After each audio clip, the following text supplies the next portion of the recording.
गणतंत्र दिवस के पूर्व संध्या पर राष्ट्रपति महामहिम द्रौपदी मुर्मू संबोधित कर रही हैं। सीधे चलते हैं।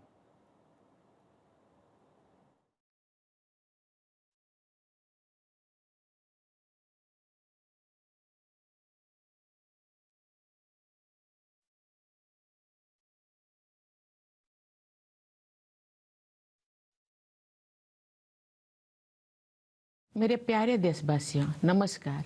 देश और विदेश में रहने वाले हम भारत के लोग उत्साह के साथ गणतंत्र दिवस का उत्सव मनाने जा रहे हैं। मैं आप सभी को गणतंत्र दिवस के राष्ट्रीय पर्व की हार्दिक बधाई देती हूँ। गणतंत्र दिवस का पावन पर्व हमारे अतीत, वर्तमान और भविष्य में देश की दशा और दिशा का अवलोकन करने का अवसर होता है। स्वाधीनता संग्राम के बल पर 15 अगस्त 1947 के दिन से हमारे देश की दशा बदली। भारत स्वाधीन हुआ। हम अपनी राष्ट्रीय नियति की निर्माता बने। 26 जनवरी 1950 के दिन से हम अपने गणतंत्र को संवैधानिक आदर्श के दिशा में आगे बढ़ा रहे हैं। उसी दिन हमने अपने संविधान को पूरी तरह से लागू किया। लोकतंत्र की जननी भारत भूमि उपनिवेश के विधि विधान से मुक्त हुई और हमारा लोकतंत्रात्मक गणराज्य अस्तित्व में आया। हमारा संविधान विश्व इतिहास में आज तक के सबसे बड़े गणराज्यों का आधार ग्रंथ है। हमारे संविधान में निहित न्याय, स्वतंत्रता, समता और बंधुत्व के आदर्श हमारे गणतंत्र को परिभाषित करते हैं। संविधान निर्माताओं ने राष्ट्रीयता की भावना तथा देश की एकता को संवैधानिक प्रावधानों का सुदृढ़ आधार प्रदान किया है। लौह पुरुष सरदार वल्लभ भाई पटेल ने हमारे राष्ट्र का एकीकरण किया। पिछले वर्ष 31 अक्टूबर को कृतज्ञ देशवासियों ने उत्साहपूर्वक उनकी 150वीं जयंती मनाई। उनकी 150वीं जयंती के पावन अवसर से जुड़े स्मरण उत्सव मनाए जा रहे हैं। ये उत्सव देशवासियों में राष्ट्रीय एकता तथा गौरव की भावना को मजबूत बनाते हैं। उत्तर से लेकर दक्षिण तक तथा पूर्व से लेकर पश्चिम तक हमारी प्राचीन सांस्कृतिक एकता का ताना बाना हमारे पूर्वजों ने बुना था। राष्ट्रीय एकता के स्वरूपों को जीवंत बनाए रखने का प्रत्येक प्रयास अत्यंत सराहनीय है। पिछले वर्ष 7 नवंबर से हमारे राष्ट्रीय गीत वंदे मातरम की रचना के 150 वर्ष संपन्न होने के उत्सव भी मनाया जा रहा है। भारत माता के दैवी स्वरूप की वंदना का ये गीत जनमन में राष्ट्र प्रेम का संचार करता है। राष्ट्रीयता के महाकवि सुब्रमण्य भारती ने तमिल भाषा में वंदे मातरम येनवम अर्थात हम वंदे मातरम बोले इस गीत की रचना करके वंदे मातरम की भावना को और भी व्यापक स्तर पर जनमानस के साथ जोड़ा। अन्य भारतीय भाषाओं में भी इस गीत के अनुवाद लोकप्रिय हुए। श्री अरविंदो ने वंदे मातरम का अंग्रेजी अनुवाद किया। ऋषितुल्य बंकिम चंद्र चट्टोपाध्याय द्वारा रचित वंदे मातरम हमारे राष्ट्र वंदना का स्वर है। आज से 2 दिन पहले यानी 23 जनवरी को देशवासियों ने नेताजी सुभाष चंद्र बोस की जयंती के दिन उन्हें सादर श्रद्धांजलि अर्पित की। वर्ष 2021 से नेताजी की जयंती को पराक्रम दिवस के रूप में मनाया जाता है ताकि देशवासी विशेषकर युवा उनकी अदम्य देशभक्ति से प्रेरणा प्राप्त करें। नेताजी सुभाष चंद्र बोस का नारा जय हिंद हमारे राष्ट्र गौरव का उद्घोष है। प्यारे देशवासियों, आप सब हमारे जीवंत गणतंत्र को शक्तिशाली बना रहे हैं। हमारी तीनों सेनाओं के बहादुर जवान मातृभूमि की रक्षा के लिए सदैव सतर्क रहते हैं। हमारे कर्तव्यनिष्ठ पुलिसकर्मी तथा केंद्रीय सशस्त्र पुलिस बलों के जवान देशवासियों की आंतरिक सुरक्षा के लिए तत्पर रहते हैं। हमारे अन्नदाता किसान देशवासियों के लिए पोषण सामग्री उत्पन्न करते हैं। हमारे देश की कर्मठ और प्रतिभाशाली महिलाएं अनेक क्षेत्रों में नई प्रतिमान स्थापित कर रहे हैं। हमारे सेवाधर्मी डॉक्टर, नर्स और सभी स्वास्थ्यकर्मी देशवासियों के स्वास्थ्य की देखभाल करते हैं। हमारे निष्ठावान सफाई मित्र देश को स्वच्छ रखने में प्रमुख भूमिका निभाते हैं। हमारे प्रबुद्ध शिक्षक भावी पीढ़ियों का निर्माण करते हैं। हमारे विश्व स्तरीय वैज्ञानिक और इंजीनियर देश के विकास को नई दिशाएं देते हैं।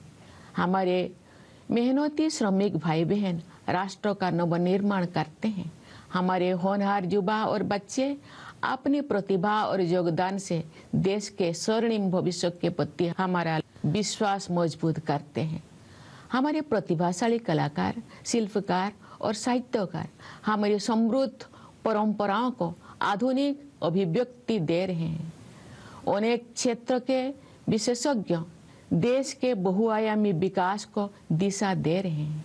हमारे ऊर्जावान उद्यमी देश को विकसित और आत्मनिर्भर बनाने में अपना योगदान दे रहे हैं। निस्वार्थ भाव से समाज की सेवा करने वाले व्यक्ति और संस्थान अनगिनत लोगों के जीवन में प्रकाश का संचार कर रहे हैं।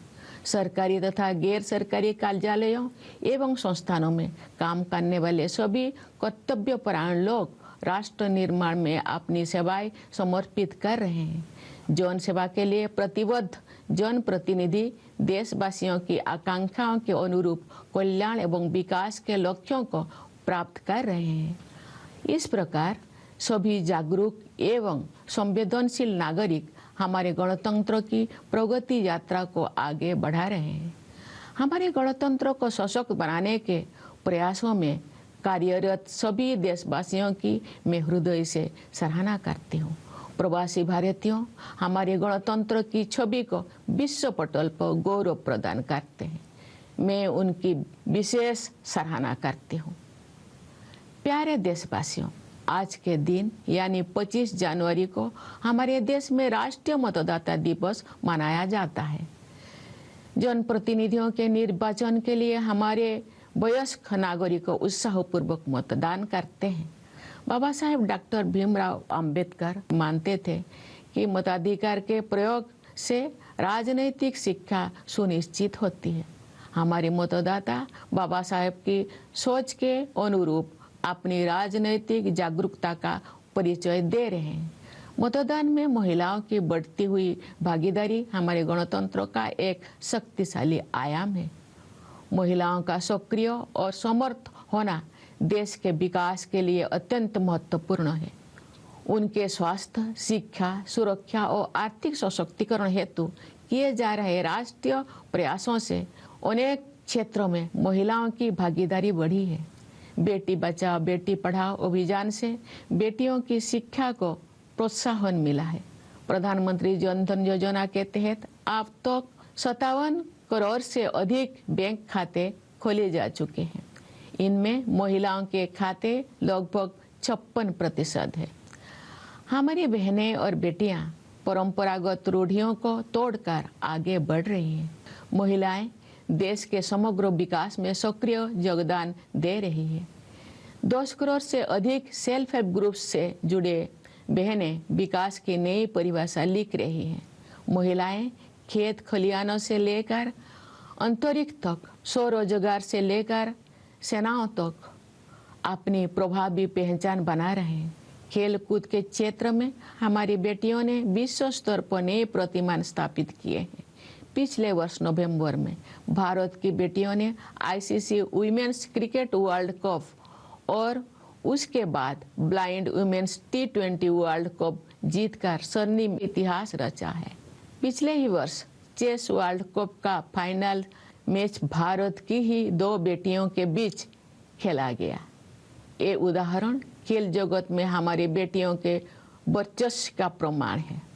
ऐसी बेटियों पर देशवासियों को गर्व है। पंचायती राज संस्थाओं में महिला जन प्रतिनिधियों की संख्या लगभग 40% है। महिलाओं के राजनैतिक सशक्तिकरण को नई ऊंचाई देने वाले नारी शक्ति बंधन अधिनियम से महिलाओं के नेतृत्व द्वारा विकास की सोच को अभूतपूर्व शक्ति मिलेगी। विकसित भारत के निर्माण में नारी शक्ति की भूमिका महत्वपूर्ण रहेगी। उनके बढ़ते हुए योगदान से हमारा देश महिला पुरुष समानता पर आधारित समावेशी गणतंत्र का उदाहरण प्रस्तुत करेगा। समावेशी सोच के साथ वंचित वर्गों के कल्याण और विकास के लिए अनेक योजनाओं को कार्य रूप दिया जा रहा है। पिछले वर्ष 15 नवंबर को देशवासियों ने धरती आबा भगवान बिरसा मुंडा की जयंती के दिन 5वां जनजातीय गौरव दिवस मनाया तथा भगवान बिरसा मुंडा की 150वीं जयंती के उपलक्ष्य में मनाए गए उत्सव संपन्न हुए। आदि कर्मयोगी अभियान के माध्यम से जनजातीय समुदाय के लोगों में नेतृत्व क्षमता को निखारा गया। विगत वर्षों में सरकार ने जनजातीय समाज के गौरवशाली इतिहास से देशवासियों का परिचय कराने के लिए संग्रहालय के निर्माण सहित अनेक कदम उठाए। उनके कल्याण और विकास को प्राथमिकता दी गई है। राष्ट्रीय सिकल सेल एनीमिया उन्मूलन मिशन के तहत अब तक 6 करोड़ से अधिक स्क्रीनिंग की जा चुकी है। एकलव्य मॉडल रेसिडेंशियल स्कूलों में लगभग 1,40,000 विद्यार्थी शिक्षा प्राप्त कर रहे हैं तथा अनेक विद्यार्थी ने प्रतियोगी परीक्षाओं में उत्कृष्ट प्रदर्शन किया है। स्वास्थ्य और शिक्षा के ऐसे अभियान जनजातीय समुदाय की विरासत और विकास का समन्वय कर रहे हैं। धरती आबा जनजातीय ग्राम उत्कर्ष अभियान तथा पीएम जनमन योजना के द्वारा पीपीटीजी समुदाय सहित सभी जनजातीय समुदाय का सशक्तिकरण हुआ है। हमारे अन्नदाता किसान हमारे समाज के तथा अर्थव्यवस्था के मेरुदंड है। किसानों के परिश्रमी पीढ़ियों ने हमारे देश को खाद्यान्नों में आत्मनिर्भर बनाया है। किसानों के परिश्रम के बल पर ही हम कृषि आधारित उत्पादों का निर्यात कर पा रहे हैं। अनेक किसानों में सफलता के अत्यंत प्रभावशाली उदाहरण प्रस्तुत किए हैं। किसान भाई बहनों को अपने उत्पादों का उचित मूल्य मिले, रियायती ब्याज पर ऋण मिले, प्रभावी बीमा सुरक्षा मिले, खेती के लिए अच्छे बीज मिले, सिंचाई की सुविधाएं मिले, अधिक उत्पादन के लिए उर्वरक उपलब्ध हो, उन्हें आधुनिक कृषि पद्धतियों से जोड़ा जाए तथा जैविक खेती को बढ़ावा दिया जाए। इन सभी विषयों को प्राथमिकता दी जा रही है। पीएम किसान सम्मान निधि के द्वारा किसान भाई बहनों के योगदान को आदर दिया जा रहा है तथा उनके प्रयासों को संबल प्रदान किया जा रहा है। दशकों से गरीबी के साथ जूझ रहे करोड़ों देशवासियों को गरीबी की सीमा रेखा से ऊपर लाया गया है। साथ ही ऐसे प्रयास किए जा रहे हैं कि वे पुनः गरीबी से पीड़ित ना होने पाए। अंत्योदय की संवेदना को कार्य रूप देने वाले विश्व की सबसे बड़ी योजना पीएम गरीब कल्याण अन्न योजना इस सोच पर आधारित है कि 140 करोड़ से अधिक आबादी वाले हमारे देश में कोई भी भूखा ना रहे। इस योजना से लगभग 81 करोड़ लाभार्थियों को सहायता मिल रही है। गरीब परिवारों के लिए बिजली, पानी तथा शौचालय की सुविधा से युक्त 4 करोड़ से अधिक पक्के घरों का निर्माण करके उन्हें गरिमापूर्ण जीवन जीने तथा आगे बढ़ने का आधार प्रदान किया गया है। गरीबों के कल्याण के हित में किए गए ऐसे प्रयास महात्मा गांधी के सर्वोदय के आदर्श को कार्य रूप देते हैं। विश्व की सबसे बड़ी युवा आबादी हमारे देश में है। गर्व की बात है कि हमारे युवाओं में असीम प्रतिभा है। हमारे युवा उद्यमी, खिलाड़ी, वैज्ञानिक और प्रोफेशनल्स देश में नई ऊर्जा का संचार कर रहे हैं तथा विश्व स्तर पर अपनी पहचान बना रहे हैं। आज बड़ी संख्या में हमारे युवा स्वरोजगार की सफलता के प्रभावशाली उदाहरण प्रस्तुत कर रहे हैं। हमारे युवा ही हमारे राष्ट्र की विकास यात्रा के ध्वजवाहक है। मेरा युवा भारत या माई भारत टेक्नोलॉजी की सहायता से संचालित एक अनुभव आधारित शिक्षा व्यवस्था है। ये युवाओं को नेतृत्व और कौशल विकास सहित कई क्षेत्र में उपलब्ध अवसरों के साथ जोड़ती है। हमारे देश में स्टार्टअप की प्रभावशाली सफलता का प्रमुख श्रेय हमारे युवा उद्यमियों को जाता है। युवा पीढ़ी की आकांक्षाओं पर केंद्रित नीतियों और कार्यक्रम के बल पर देश के विकास को गति मिलेगी। मुझे विश्वास है कि वर्ष 2047 तक विकसित भारत के निर्माण में युवा शक्ति की प्रमुख भूमिका रहेगी। प्यारे देशवासियों, भारत विश्व की सबसे तेज गति से बढ़ने वाली बड़ी अर्थव्यवस्था है। विश्व पटल पर अनिश्चितता के बावजूद भारत में निरंतर आर्थिक विकास हो रहा है। हम निकट भविष्य में विश्व की तीसरी सबसे बड़ी अर्थव्यवस्था बनने के लक्ष्य को प्राप्त करने के दिशा में आगे बढ़ रहे हैं। विश्व स्तरीय इंफ्रास्ट्रक्चर के निर्माण में निवेश करके हम अपने आर्थिक संरचना का उच्च स्तर पर पुनर्निर्माण कर रहे हैं। आर्थिक नियति के निर्माण की यात्रा में आत्मनिर्भरता और स्वदेशी हमारे मूल मंत्र हैं। स्वाधीनता के बाद देश के आर्थिक एकीकरण के लिए सबसे महत्वपूर्ण निर्णय जीएसटी को लागू करने से वन नेशन वन मार्केट की व्यवस्था स्थापित हुई है। जीएसटी व्यवस्था को और अधिक प्रभावी बनाने के हाल ही के निर्णय से हमारी अर्थव्यवस्था को और अधिक शक्ति मिलेगी। श्रम सुधार के क्षेत्र में 4 लेबर कोड्स जारी किए गए हैं। इससे हमारे श्रमिक भाई बहन लाभान्वित होंगे तथा उद्यमों के विकास को भी गति मिलेगी। प्यारे देशवासियों, प्राचीन काल से ही पूरी मानवता हमारी सभ्यता, संस्कृति तथा आध्यात्मिक परंपरा से लाभान्वित होती रही है। आयुर्वेद, योग तथा प्राणायाम को विश्व समुदाय ने सराहा है, अपनाया है। अनेक महान विभूतियों ने हमारे आध्यात्मिक एवं सामाजिक एकता की धारा को अविरल प्रवाह दिया है। केरल में जन्मे महान कवि, समाज सुधारक और आध्यात्मिक विभूति श्री नारायण गुरु के अनुसार उस स्थान को आदर्श माना जाता है जहाँ जाति और पंथ के भेदभाव से मुक्त होकर सभी लोग बंधुत्व के साथ रहते हैं। मैं श्री नारायण गुरु के इस विचार को उनकी भाषा में दोहराने का प्रयास करती हूँ। जाति भेदम मोतो देशम एदुम इल्ला देशर बरुम सौद रत्तेन्न बाडुन्न मातृ का स्थानो मानित। ये गर्व की बात है कि आज का भारत नए आत्मविश्वास के साथ अपने गौरवशाली परंपराओं के प्रति सचेत होकर आगे बढ़ रहा है। हाल के वर्षों में हमारी आध्यात्मिक परंपरा के पवित्र स्थलों को जन चेतना के साथ जोड़ा गया है। नियत अवधि में गुलामी की मानसिकता के अवशोष से मुक्त होने का समयबद्ध संकल्प किया गया है। भारतीय ज्ञान परंपरा में दर्शन, चिकित्सा, खगोल विज्ञान, गणित, साहित्य तथा कला की महान विरासत उपलब्ध है। ये गर्व की बात है कि ज्ञान भारतम मिशन जैसे प्रयासों से भारतीय परंपरा में उपलब्ध रचनात्मकता को संरक्षित और प्रसारित किया जा रहा है। ये मिशन भारत की लाखों अमूल्य पांडुलिपियों में संचित विरासत को आधुनिक संदर्भ में आगे बढ़ाएगा। भारतीय भाषाओं तथा भारतीय ज्ञान परंपरा को प्राथमिकता देकर हम आत्मनिर्भरता के प्रयासों को सांस्कृतिक आधार प्रदान कर रहे हैं। भारत का संविधान अब 8वीं अनुसूची में शामिल सभी भारतीय भाषाओं में उपलब्ध है। संविधान को भारतीय भाषाओं में पढ़ने और समझने से देशवासियों में संवैधानिक राष्ट्रीयता का प्रसार होगा तथा आत्मगौरव की भावना मजबूत होगी। सरकार और जनसामान्य के बीच की दूरी को निरंतर कम किया जा रहा है। आपसी विश्वास पर आधारित सुशासन पर बल दिया जा रहा है। अनेक अनावश्यक नियमों को निरस्त किया गया है।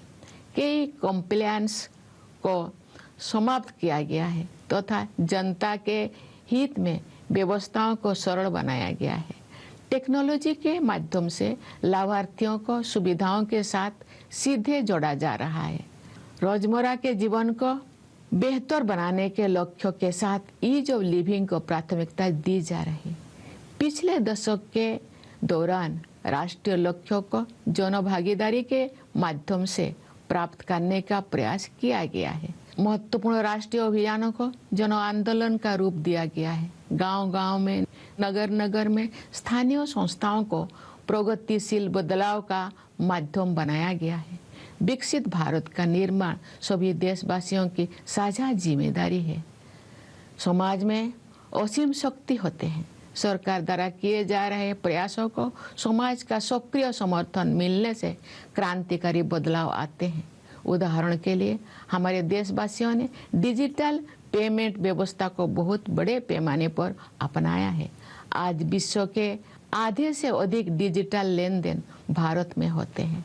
छोटी से छोटी दुकान में सामान खरीदने से लेकर ऑटो रिक्शा का किराया देने तक डिजिटल भुगतान का उपयोग विश्व समुदाय के लिए प्रभावशाली उदाहरण बन गया है।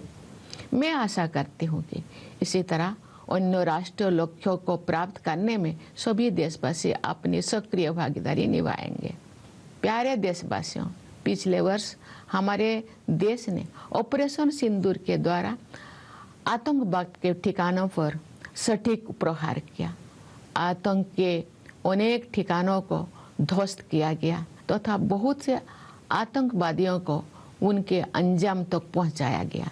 सुरक्षा के क्षेत्र में हमारी आत्मनिर्भरता से ऑपरेशन सिंदूर की ऐतिहासिक सफलता को शक्ति मिली। सियाचिन बेस कैंप पहुंचकर मैंने बहादुर सैनिकों को अत्यंत विषम परिस्थितियों में भी देश की रक्षा के लिए पूरी तरह तत्पर और उत्साहित देखा। भारतीय वायुसेना के लड़ाकू विमानों सुखोई और राफेल में उड़ान भरने का अवसर भी मुझे मिला। मैं वायुसेना के युद्ध कौशल से अवगत हुई। मैंने भारतीय नौसेना के स्वदेश में निर्मित विमान वाहक पथ INS विक्रांत की असाधारण क्षमताओं को देखा। मैं नौसेना की पनडुब्बी INS वाक्सीर में समुद्रों की गहराई तक गई। थल सेना, वायुसेना और नौसेना की शक्ति के आधार पर हमारी सुरक्षा क्षमता पर देशवासियों को पूरा भरोसा है। प्यारे देशवासियों, पर्यावरण संरक्षण आज की अत्यंत महत्वपूर्ण प्राथमिकता है। मुझे इस बात पर गर्व होता है कि पर्यावरण से जुड़े अनेक क्षेत्रों में भारत ने विश्व समुदाय का मार्गदर्शन किया है। प्रकृति के साथ समन्वित जीवन शैली भारत की सांस्कृतिक परंपरा का हिस्सा रही है। यही जीवन शैली विश्व समुदाय को दिए गए हमारे संदेश लाइफस्टाइल फॉर एनवायरनमेंट यानी लाइफ का आधार है। हम ऐसे प्रयास करें जिनसे भावी पीढ़ियों के लिए धरती माता के अनमोल संसाधन उपलब्ध रह सके। हमारी परंपरा में समस्त सृष्टि में शांति के बने रहने की प्रार्थना की जाती रही है। पूरी विश्व में शांतिपूर्ण व्यवस्था स्थापित होने से ही मानवता का भविष्य सुरक्षित रह सकता है। विश्व के अनेक क्षेत्रों में व्याप्त अशांति के वातावरण में भारत द्वारा विश्व शांति का संदेश प्रसारित किया जा रहा है।